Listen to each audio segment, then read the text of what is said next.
નમસ્કાર દર્શક મિત્રો, ધી લોકસત્તા શોમાં આપણું સ્વાગત છે. ભારતમાં લોકશાહીનું સૌથી મોટું ઉત્સવ એટલે ચૂંટણી. પરંતુ આ લોકશાહીને જીવંત રાખવા માટે એક એવો મુદ્દો છે કે જે હંમેશા પડદાની પાછળ રહે છે, અને તે છે રાજકીય પક્ષોને મળતું નાણાકીય દાન. એમ પણ ભારતના રાજકારણ અને નાણાં બંનેનો સંબંધ હંમેશા ચર્ચાનો વિષય રહ્યો છે.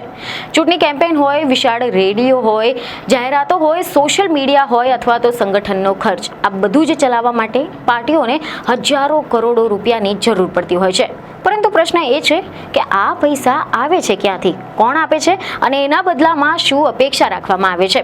કારણ કે તમને જણાવી દઈએ કે થોડા સમય પહેલા એવા અહેવાલો સામે આવ્યા હતા કે ફેબ્રુઆરી 2024માં સુપ્રીમ કોર્ટે એક ઐતિહાસિક નિર્ણય લેતા ઇલેક્ટોરલ બોર્ડ યોજના સમાપ્ત કરી નાખી હતી, અને આ નિર્ણય બાદ રાજકીય પક્ષોને મળતું દાન વધુ પારદર્શક બનશે તેવી અપેક્ષા વ્યક્ત કરવામાં આવી હતી. અને હવે નાણાકીય વર્ષ 2024-25ના આંકડાઓ સામે આવ્યા છે. ચૂંટણી પંચમાં જમા કરાયેલા યોગદાન રિપોર્ટ્સના આંકડાઓ આપણને બતાવે છે કે ઇલેક્ટોરલ બોર્ડ વગરના જે વર્ષ છે તેમાં પણ ભારતીય જનતા પાર્ટીને કેટલું દાન મળ્યું છે, અને એ દાન કોણે આપ્યું છે?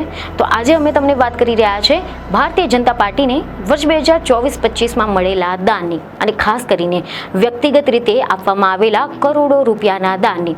તો મીડિયા રિપોર્ટ અનુસાર એવી માહિતી સામે આવી છે કે વર્ષ 2024-25માં ભાજપને લગભગ 6 કરોડ રૂપિયાનું દાન મળ્યું છે.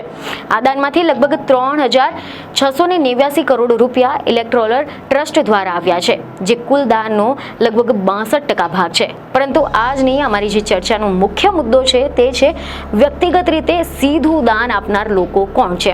કારણ કે ભારતમાં કંપની એક્ટ હેઠળ નોંધાયેલી કોઈ પણ કંપની ઇલેક્ટોરલ ટ્રસ્ટ બનાવી શકે છે, અને પછી વ્યક્તિ, કંપની, ફર્મ કે પછી સંસ્થા આ ટ્રસ્ટને દાન આપે છે, જેના પછી રાજકીય પક્ષોમાં તેને વહેંચવામાં આવે છે.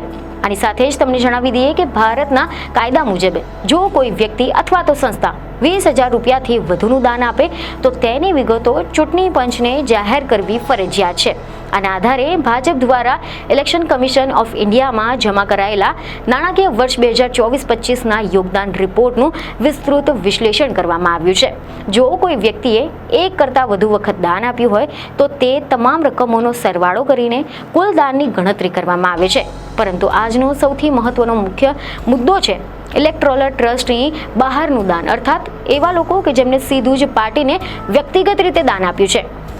કાયદા મુજબ તો 20,000 રૂપિયાથી વધુનું દાન આપનારની માહિતી જાહેર કરવી ફરજિયાત છે, અને આના આધારે ભાજપ દ્વારા ઇલેક્શન કમિશન ઓફ ઇન્ડિયામાં જમા કરાવેલા નાણાકીય વર્ષ 2024-25ના યોગદાન રિપોર્ટનું વિસ્તૃત અને મેન્યુઅલ વિશ્લેષણ કરવામાં આવ્યું છે. હવે જોઈએ કે ભાજપને સૌથી વધારે વ્યક્તિગત દાન કોણે આપ્યું છે. તો સૌથી પહેલું નામ છે સુરેશ અમૃતલાલ કોટક. જી હા, એવા રિપોર્ટ છે કે તમને વર્ષ 2024-25માં ભાજપને 30 કરોડ રૂપિયાનું દાન આપ્યું છે. વ્યક્તિગત સ્તરે આ સૌથી મોટું દાન છે. સુરેશ કોટક ભારતની કોટન ઇન્ડસ્ટ્રીમાં એક મોટું અને પ્રભાવશાળી નામ છે. તેમને કોટન મેન ઓફ ઇન્ડિયા કહેવામાં આવે છે.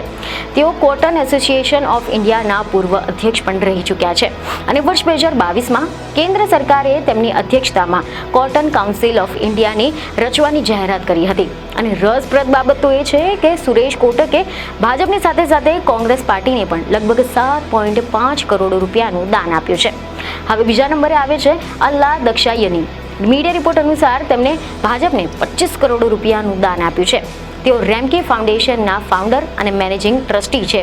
રેમકી ફાઉન્ડેશન રેમકી ગ્રુપની CSRની શાખા છે. રેમકી ગ્રુપ સડકો, કચરા વ્યવસ્થાપન, પર્યાવરણ અને પબ્લિક પ્રાઇવેટ પાર્ટનરશિપ પ્રોજેક્ટમાં સક્રિય છે.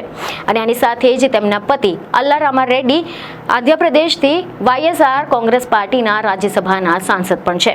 એસોસિએશન ઓફ ડેમોક્રેટિક રિફોર્મ્સના રિપોર્ટ અનુસાર તેઓની પાસે 2,577 કરોડ રૂપિયા કરતાં વધુની સંપત્તિ છે, અને તેઓ રાજ્યસભાના સૌથી અમીર સાંસદોમાં બીજા ક્રમે આવે છે. તો હવે ત્રીજા ક્રમે આવી રહ્યા છે દિનેશચંદ્ર અગ્રવાલ. એવા અહેવાલ છે કે દિનેશચંદ્ર અગ્રવાલે ભાજપને 21 કરોડ રૂપિયાનું દાન આપ્યું છે. તેઓ DRA ઇન્ફ્રાકોનના સ્થાપક છે, ચેરમેન અને મેનેજિંગ ડાયરેક્ટર પણ છે. આ જ નાણાકીય વર્ષમાં DRA ઇન્ફ્રાકોન કંપનીએ ભાજપને લગભગ 61.78 લાખનું દાન આપ્યું છે. અને એ જ વર્ષે DRA ઇન્ફ્રાકોને 5,729 કરોડ રૂપિયાના ગુવાહાટી રિંગ રોડ પ્રોજેક્ટનો કોન્ટ્રાક્ટ મળ્યો છે. તો હવે આ યાદીમાં ચોથા નંબરે આવે છે હાર્દિક અગ્રવાલ. મીડિયા રિપોર્ટ અનુસાર હાર્દિક અગ્રવાલે ભાજપને 20 કરોડ રૂપિયાનું દાન આપ્યું છે. તેઓ દિનેશ ચંદ્ર અગ્રવાલના પુત્ર છે અને DRA ઇન્ફ્રાકોનમાં ડાયરેક્ટર તરીકે કાર્યરત છે. આના પછી 5મા નંબરે છે રમેશ કુન્હિકનન. મીડિયા રિપોર્ટ અનુસાર તેમને ભાજપને 17 કરોડ રૂપિયાનું દાન આપ્યું છે. તેઓ કેન્સ ટેકનોલોજી ઇન્ડિયા લિમિટેડના સંસ્થાપક છે અને 1 અબજપતિ ઉદ્યોગ સાહસિક તરીકે ઓળખાય છે. અને આ જ વર્ષે કેન્સ ટેકનોલોજીએ પણ ભાજપને 11 કરોડ રૂપિયાનું દાન આપ્યું છે. આની સાથે સાથે કેન્દ્ર સરકારે ગુજરાતના સાણંદમાં કેન સેમિકોન પ્રાઇવેટ લિમિટેડની સેમિકન્ડક્ટર યુનિટ સ્થાપવાની મંજૂરી આપી છે. આ પ્રોજેક્ટનો કુલ ખર્ચ 3,307 કરોડ રૂપિયા છે, જેમાં કેન્દ્ર અને રાજ્ય સરકાર મોટી સહાય આપી રહી છે. આ સિવાય ભાજપના પોતાના નેતાઓ, સાંસદો અને ધારાસભ્યોએ પણ વ્યક્તિગત રીતે દાન આપ્યું છે. બધાએ મળીને પાર્ટીના નેતાઓએ લગભગ 1 કરોડ રૂપિયાનું દાન આપ્યું છે, જેમાં ઉત્તરાખંડના પૂર્વ મુખ્યમંત્રી ત્રિવેદીસિંહ રાવત, આસામના મુખ્યમંત્રી હિમંત બિસ્વા શર્મા અને ઓડિશાના આસામના ઘણા બધા સાંસદો અને ધારાસભ્યોએ લાખો રૂપિયામાં દાન આપ્યું છે. એવા અહેવાલ છે કે ઉત્તરાખંડના પૂર્વ મુખ્યમંત્રી ત્રિવેન્દ્રસિંહ રાવતે 11 લાખથી વધુનું દાન આપ્યું છે. ઓડિશાના સાંસદ, આની સાથે કેન્દ્રીય મંત્રી જુએલ ઓરામ, આસામના મુખ્યમંત્રી હિમંત બિસ્વા શર્મા બધાએ જ પાર્ટીને દાન આપ્યું છે. આસામ અને ઓડિશાના ઘણા બધા ધારાસભ્યોએ પણ લાખો રૂપિયામાં દાન કર્યું છે. અને આ તમામ આંકડાઓ એક મહત્વપૂર્ણ પ્રશ્ન ઊભો કરે છે કે ઇલેક્ટોરલ બોર્ડ બંધ થયા બાદ પણ દાનની પારદર્શિકતા વધી છે. આ તમામ આંકડાઓ એક વાત સ્પષ્ટ કરે છે કે આ બોર્ડ બંધ થયા પછી પણ રાજકીય દાન અટક્યું નથી, માત્ર તેની રીત બદલાઈ ગઈ છે. પરંતુ પ્રશ્ન હવે એ ઉઠ્યો છે કે શું આ દાન અને નીતિ વચ્ચેનો સંબંધ હવે વધુ સ્પષ્ટ બન્યો છે?